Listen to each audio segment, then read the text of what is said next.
আজকে এই তরুণ সংসদ সদস্য যিনি কিনা যারা সরাসরি ভোটে নির্বাচিত হয়েছে তাদের মধ্যে তরুণ সেই হান্নান মাসুদ এমপির কিছু বক্তব্য শুনলাম অনেকক্ষণ ধরে। তো তিনি মূলত শুরু থেকে শেষ পর্যন্ত যে কথাগুলো বলছেন সেটা প্রবাসীদের বিভিন্ন সমস্যা, তাদের এদেশ থেকে বিদেশে যাওয়ার বিভিন্ন প্রক্রিয়া কিংবা বিদেশ থেকে দেশে আসার প্রক্রিয়া, এগুলো নিয়েই তিনি কথা বলেছেন। তিনি সেখানে উল্লেখ করেছেন যে বিদেশিরা যখন দেশের ভিতর থেকে যে ব্যবস্থাপনায় বাহিরে যায় সেটা সত্যি তাদের জন্য অনাকাঙ্ক্ষিত একটি ব্যবস্থাপনা, এবং এই ব্যবস্থাপনা তিনি কোনো বিশেষ সরকারের বলেন নাই, এটা বাংলাদেশে যত সরকারে আসছে সব সরকারের বিষয়গুলোই তিনি এখানে কিন্তু উল্লেখ করেছেন। কারণ আমরা সেটাই দেখেছি যে যখন সবচেয়ে বেশি বাংলাদেশের অর্থনীতিতে যারা ভূমিকা পালন করে তা হচ্ছে প্রবাসীরা। আর এই প্রবাসীদের সাথেই যত অন্যায় হয়, যত অনিয়ম হয়, সেগুলোর কথা কিন্তু তিনি তুলে ধরেছেন। তিনি ধরেছেন যে লাগেজ কাটা বা লাগেজ চুরি কিংবা ভুয়া প্রতারণার শিকার হওয়া, তারা বিদেশে গিয়ে নিঃস্ব হওয়া কিংবা বিদেশে গিয়ে কাজ না পাওয়া, ভুয়া এজেন্সির মাধ্যমে প্রতারণার শিকার হওয়া, এই যে ব্যবস্থাপনা, এই যে সমস্যা, এগুলো নিয়ে কিন্তু কথা বলেছেন।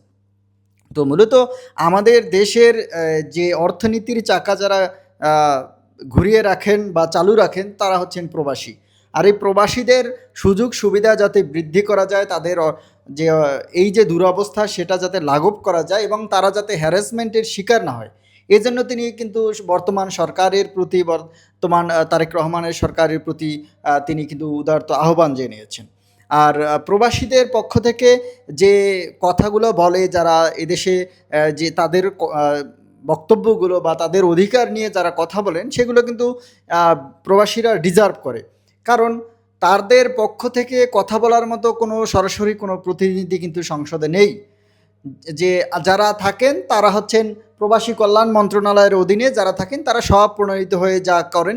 বাট যারা প্রবাসী আছেন তাদের পক্ষে যে ভয়েস তোলা, সেই ভয়েস তোলার মতো যদি কোনো এমপি থেকে থাকেন বা আসেন, তারা কিন্তু স্বপ্রণীত হয় বা প্রবাসীদের দুঃখ দুরবস্থা দেখে কথা বলেন।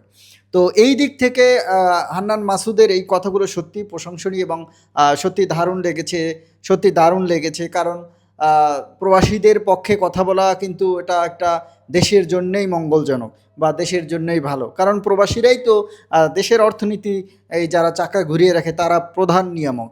সুতরাং হান্নান মাসুদের কথাগুলো সত্যিই দারুণ হয়েছে এবং ভালো লেগেছে।